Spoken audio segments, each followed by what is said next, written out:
Assalamualaikum warahmatullahi wabarakatuh. Salam sehat dan semangat untuk kita semua. Pada kesempatan kali ini, saya, Resti Mardina Salsabila, akan memaparkan penjelasan berkenaan dengan materi wacana.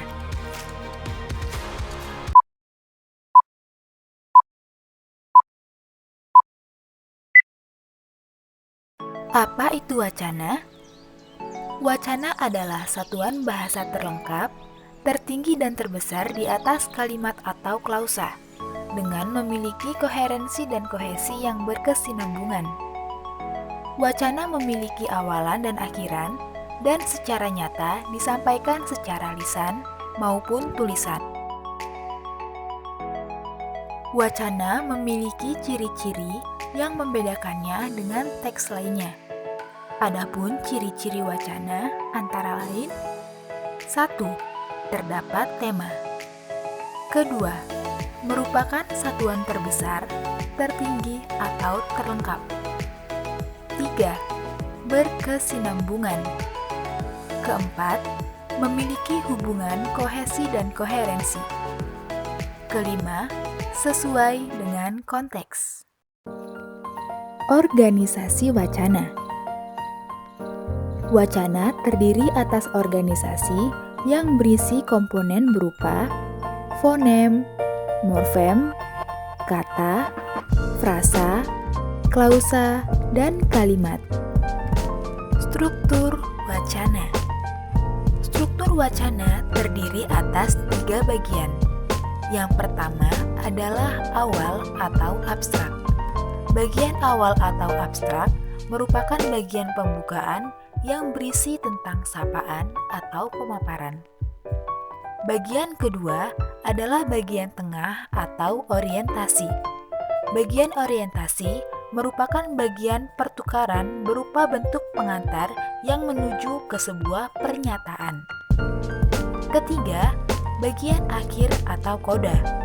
Bagian akhir atau koda merupakan bagian yang ditandai dengan sebuah kesimpulan dari tema yang diangkat. Tipe atau jenis wacana.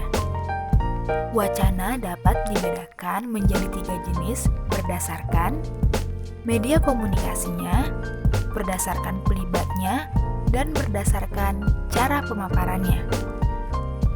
Berdasarkan media komunikasi, wacana dibedakan menjadi 2, yaitu wacana lisan dan wacana tulisan. Wacana lisan adalah jenis wacana yang disampaikan secara lisan atau langsung dalam bahasa verbal. Kemudian wacana tulisan merupakan wacana yang disampaikan secara tertulis melalui media tulis. Berdasarkan pelibatnya, wacana dibedakan menjadi 3. Yang pertama adalah wacana monolog. Pada wacana monolog, pendengar tidak memberikan tanggapan secara langsung atas ucapan pembicara. Contohnya, pidato dan ceramah. Kedua, wacana dialog. Wacana dialog terjadi ketika dalam suatu kegiatan komunikasi terdapat 2 orang dan terjadi pergantian peran. Dan ketiga, wacana polilog. Wacana polilog terjadi apabila peserta dalam komunikasi terdapat lebih dari 2 orang dan terjadi pergantian peran. Berdasarkan cara pemaparannya, wacana dapat dibedakan menjadi 5 bagian. Yang pertama adalah wacana narasi.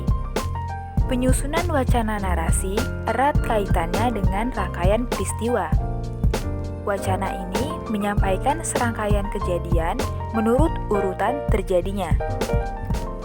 Kedua, wacana deskripsi. Wacana deskripsi adalah wacana yang menggambarkan sesuatu sesuai dengan keadaan sebenarnya.